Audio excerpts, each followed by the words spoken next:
Actualité hockey, jeux NHL, trades, c'est ici que ça se trouve. Bienvenue sur le Jackstrap Bleu. Salut tout le monde, on se retrouve dans une nouvelle vidéo. Alors aujourd'hui, vu qu'il reste plus que 10 matchs avant la fin de la saison régulière de hockey, j'ai décidé de faire une vidéo qui parlait de qui mérite plus le Calder. Parce que c'est vrai, le Calder, c'est le trophée prestigieux qui est remis à la meilleure recrue de la saison. Alors aujourd'hui, je vais passer à travers 5 personnes qui, d'après moi, le méritent le plus en allant de 5 à 1. Oui, les points comptent beaucoup pour moi, mais je trouve qu'il y a des aspects plus importants que les points des fois. Donc, sans plus tarder, on jump dedans. Pour la 5e position, à mon avis, ça devrait revenir à Artem Lechunov. Qui est Artem Lechunov? Lechunov, c'est un défenseur des Blackhawks de Chicago. Pourquoi je pense ça? Ben, tu sais, il y a beaucoup de monde qui mettent Emmett Finney des Red Wings de Détroit en 5e, mais moi je pense que Lechunov mérite plus sa place parce que il y a 24 points cette saison-ci en 67 parties et c'est un défenseur.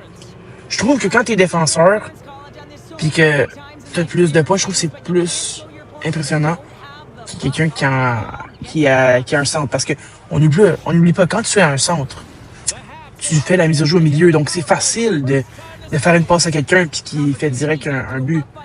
C'est plus facile quand tu es un centre d'avoir des points. Tandis que si tu es défenseur, c'est plus difficile parce que tu es plus en arrière, c'est plus difficile de driver au net et tout ça. Donc, à mon avis, Artem Lechunov mérite plus le top 5 que Emmett Finney. Je sais qu'il y en a qui vont me le dire, Emmett Finney, il devrait avoir ce spot-là, mais c'est mon avis. Il y a un merveilleux jeu offensif. Il défend bien. Ben, non, ok, non, je veux pas abuser. C'est une autre question, ok? Il défend peut-être pas tant bien, c'est vrai. Puis il y a un plus-moins dégueulasse, mais c'est une recrue, faut pas l'oublier. Beaucoup de monde qui peuvent s'améliorer. Dobson au début c'était aussi comme ça. Puis Dobson, il a encore un petit peu des problèmes, mais il est beaucoup mieux. Puis c'est rendu un gars qui s'est rendu dans les 70 points. Donc, personnellement, je trouve que Lechunov, c'est vraiment un bon choix pour la 2e place. En 4e position, et oui, j'ai nommé Jakub Dobeš. Jakub Dobeš. Pourquoi Jakub Dobeš? Un des gardiens du Canadien de Montréal. Je trouve que il joue bien.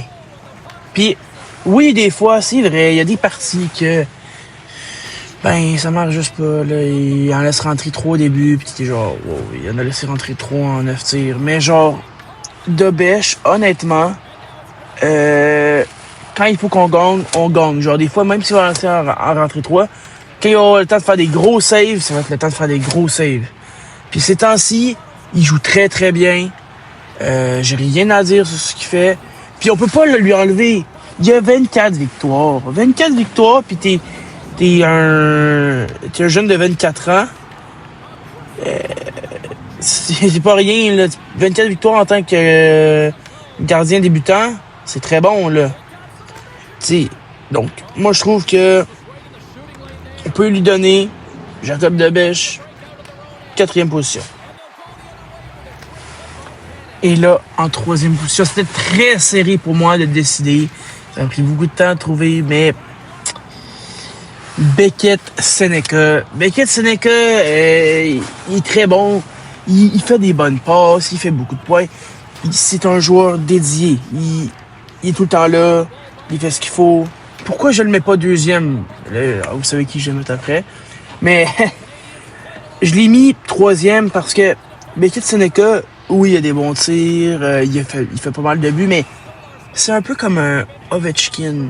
Tu sais, Ovechkin, il se met à côté, puis il attend qu'il fasse sa passe, puis il a sac dans le net. C'est un peu la même chose. Quand il a fait son hat-trick, il y en avait 2 buts que c'était comme ça. Puis l'autre, c'était quasiment un but donné. Le goaler, il a mal regardé. Genre, tu sais, c'est très bien joué de sa part. Un hat-trick, c'est personne d'autre qui fait ça. Genre, c'est très dur à faire, puis c'est un niveau très haut. Mais même à ça, tu enlèves ça. Je lui enlève pas, là, son hat-trick. Mais quand même, je trouve que c'est des fois, c'est des buts pas nécessairement insane. Genre, tout le monde dit « Ah oui, mais tu sais, il y a 21 buts, il y a ci et ça. » Ouais, mais il y a aussi un moins 13. Il y a un moins 13, puis il y a 21 buts, il y a quelque chose qui marche pas, là. Tu comprends? Donc, à mon avis, Beckett Seneca mérite la 3e place, mais pas à cause de son nombre de points qui est pas bon ou rien. C'est juste à cause du talent du numéro 2. Et le numéro 2.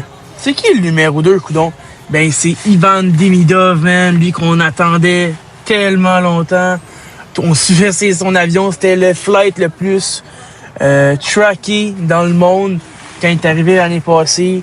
On avait tellement hâte de le voir juste cette saison. Puis, pour vrai, il y en a qui sont un peu déçus. Je sais pas pourquoi. Je sais pas quoi vous attendiez, là. Mais moi, je suis très content. Parce qu'il montre qu'est-ce qu'on veut. C'est sûr, il y a des affaires à travailler. Mais ce qu'on voulait, il le fait.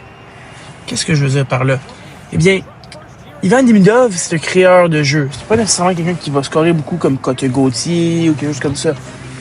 Ivan Demidov, il crée des jeux.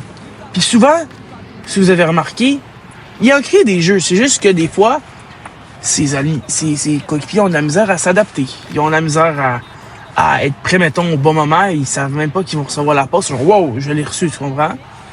Puis, ça, il n'arrive pas à les rentrer. C'était un peu ça au début, si vous vous en rappelez aussi avec Lane Hutson. Lane Hutson faisait des très beaux jeux. Puis les autres personnes avaient de la misère à s'adapter à son jeu. Qu'à dire, ok, il se prépare à me faire une passe. Donc, il n'était pas prêt et des fois, il manquait de très bonnes opportunités. Comme on s'en rappelle au début avec New York, qui avait de la misère avec Lane Hutson.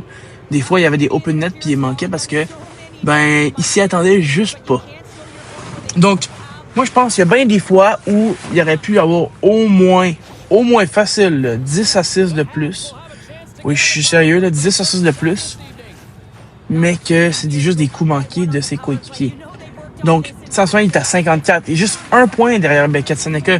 Il serait à 64 puis il leaderait les points. Donc, à mon avis, c'est juste une question de temps avant que Demidov soit le meilleur attaquant et le meilleur fabricant de jeux et aussi le meilleur feinteur de toute cette draftée-là.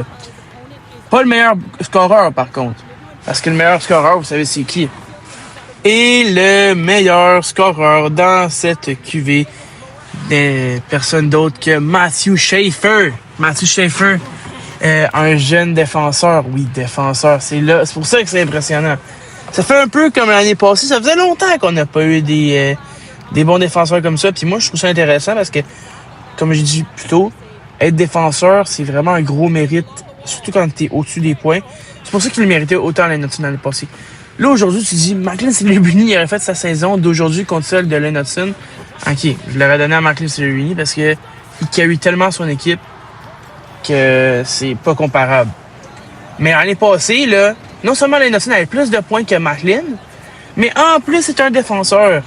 Donc, même si au niveau offensif, au niveau tir, au niveau carry de son équipe, Macklin le mérite plus, Lane Hutson a tellement changé l'attaque du Canadien et sa façon d'attaquer que l'année passée, il n'y avait pas de débat. Puis, c'est un peu la même chose cette année. Cette année, Matthew Schaefer a autant de points que Ivan Demidov, OK? Il y en a 54. Lui, il y en a plus en ce moment dans la QV, c'est Beckett Seneca, OK? Matthew Schaefer en a 54, OK? Mais il y a 22 buts. 22 buts, un défenseur, là. Un défenseur, puis la saison n'est pas finie. C'est une recrue. Une recrue avec 22 buts.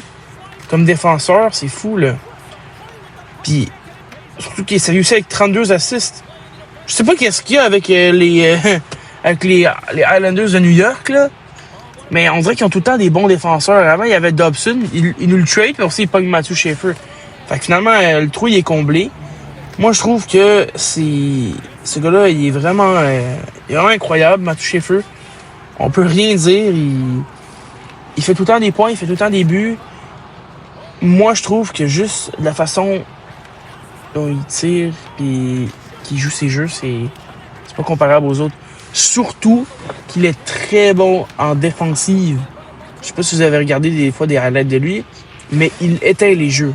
C'est pas comme Lane Hutson. Des fois, au début, Lane Hutson, il avait de la misère avec sa défense.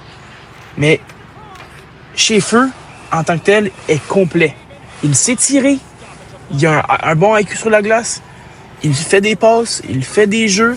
Et, non le moins, il défend bien. Ah, et aussi, il est très rapide. Donc, c'est un pactole complet. Matthew Shaffer est le deal. Donc, pour moi, c'est pour ça que Matthew Shaffer mérite le top 1 et mérite un call 2, même si j'aurais voulu que Davidoff gagne, ce qui est dommage. Mais Matthew Shaffer, il gagne le trophée puis il le mérite. Ce qui conclut cette vidéo avec le Jackstrap bleu. Si tu as aimé ça, n'hésite pas à laisser un commentaire ou même un like ou t'abonner. Je suis très nouveau à faire des vidéos. Si tu as des commentaires à dire pour que je m'améliore, des trucs comme ça, des trucs que tu as aimé, des trucs que tu as moins aimé, laisse ça dans les commentaires, ça va me faire du bien. Je vais comprendre comment améliorer mes vidéos puis comment faire des meilleures vidéos pour vous. En tout cas, c'était le Jackstrap bleu. On se retrouve la prochaine fois.